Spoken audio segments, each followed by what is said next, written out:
Copies. This is not my story. Experience ito ng family ng friend ko. Yung family ng friend ko na si Baby Girl, yun yung nickname niya nung bata pa kami kasi bunso and only girl siya. Sobrang devoted sila kay God. Christian sila lahat. Dumadayo pa sila sa iba't ibang church sa iba't ibang lugar. Bali yung father niya, Japanese. Tapos yung mother niya, Filipina. At yung kuya niya na isa, may bingot. March 28, papunta sila ng probinsya, somewhere in Capiz. Buong family nila kasi kakasal yung tita ni Baby Girl. Doon sila sumakay sa van nila kasama si Kuya Ronald. Yun yung driver. Nagpaalam pa nga sila sa amin at nag-iwan ng susi. Nung nasa biyahe na sila, nagtaka sila kasi magagabi na parang paikot-ikot lang sila. Kaya ang ginawa ni Kuya Ronald, hinubad niya yung t-shirt niya at binaliktad niya ito. Pamahiin daw kasi yon kapag naliligaw. Pinilit niya sila Baby Girl na gayahin siya pero ayaw nila. Hindi kasi sila naniniwala sa mga ganon. Hanggang sa magagabi na nga, ligaw na daw sila nun. Kinuha ni Ate Rowena, nanay ni Baby Girl, ang cellphone niya para i-text sana ang nanay ko at humingi ng tulong. Puro puno lang kasi nasa paligid nila. As in walang kabahay-bahay. Kaso walang signal. Pinagpasya nila na maghanap ng bahay dun para makituloy sila at magpaturo kinabukasan sa daan. So halos isang oras na nagdadrive si Kuya Ronald pero parang wala silang patutunguhan hanggang sa makakita sila ng baryo dun. Gawa lang sa kahoy yung mga bahay, walang kuryente. So kinapalanan nila mukha nila at tumuloy dun. 10 p.m. Sakto naman na may mga tao pa sa labas ng mga oras na yon. Kaya natuwa sila Ate Rowena. Sabi ni Kuya Ronald, magandang gabi ho. Naliligaw ho kasi kami eh. Pwede ho bang makituloy sa inyo kahit ngayong gabi lang? Aba, oo naman. Hali kayo. Pasok muna kayo sa loob. Namumutla na ata yung bata, oh. Sobrang uhaw at gutom na siguro niyan. Marami talagang naliligaw dito.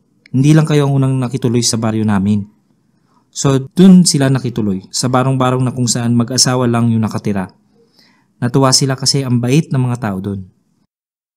1 a.m. na nang matapos sila kumain. Makipagkwentuhan sa mag-asawa.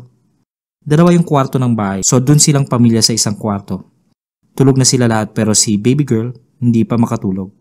Mahati kasi yun. Hindi siya makatulog pag walang aircon. Nangangati daw siya. So habang nagkakamot siya sa singit niya, may narinig siyang nag-uusap sa labas. At ang weird talaga ng pinag-uusapan.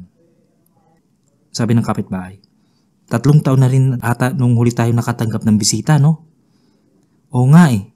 Tagal din natin nagtiyaga sa mga hayop dyan sa paligid. Gigisingin ko na yung iba maya-maya. Mukhang masarap ang hapunan natin ngayon ah. Oo, at sa dami nila, 1 linggo tayong busog. Kinabahan si Baby Girl sa narinig niya. Kaya ginising niya yung mama niya. Narinig din pala ng mama niya yung usapan. Umiiyak na si Baby Girl sa sobrang takot. Ginising ni Ate Rowena yung pamilya niya at si Kuya Ronald. Hindi nila malaman paano sila makakatakas. Nakakita sila ng butas sa kwarto kasi manipis lang yung pader gawa lang ng pinagtagpi-tagping kahoy. Dahan-dahan nilang tinungkab yung kahoy. Si Kuya Ronald at yung papa ni Baby Girl ang nagtulong tumungkab hanggang sa makagawa sila ng butas na magkakasya sila lahat. Unang lumabas yung papa ni Baby Girl. Siniguro munang walang tao. Buti na lang at nasa likod ng bahay ang lagusan ng butas na yun. Isa-isa silang lumabas at nang makalabas na sila, kumaripas na silang lahat ng takbo papunta sa kalsada. Iyak na sila ng iyak lahat sa sobrang takot dahil nakita ni Ate Rowena na may nakakita sa pagtakas nila. Imposibleng may dumaan na sasakyan sa kalsada na yun kaya nagpanik na sila.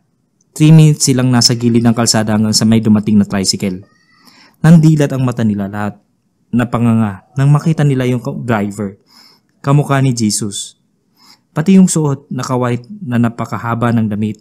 Mahalata mong hindi magsusuot ng gano'n ang ordinaryong tricycle driver. Sabi ng driver, sakay na kayo. Dalihan nyo kung gusto nyong abutan ng umaga.